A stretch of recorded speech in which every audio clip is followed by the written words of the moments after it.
The world is at war. Umhlaba wonke usempini. The west, the east, the north. Only the southern hemisphere engekho empini. The question is, we as Christians, fanele sibe worried yini ngalokho? The answer is no. Because there will be no World War III. If we kwaba khona World War III, ukwazi ukuthi ibandla liyahamba. Okay, Russia is fighting against Ukraine. US is intimidating everyone living on earth. China wants to join Iran against US. But the question is, thina as Christians, kumele senze njani? Asishone ezwini. These are only the birth pains.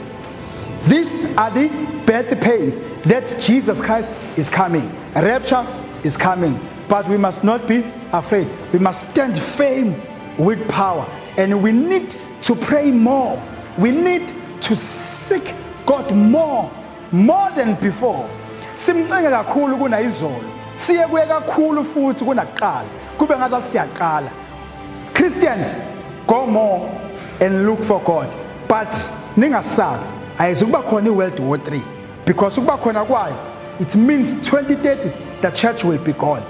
Ngoba iWorld War III silindele, iWorld War III la khona uKristu ezobe sesemhlabeni, esebusa emhlabeni. Not yet, not now, not in our midst, not in our present.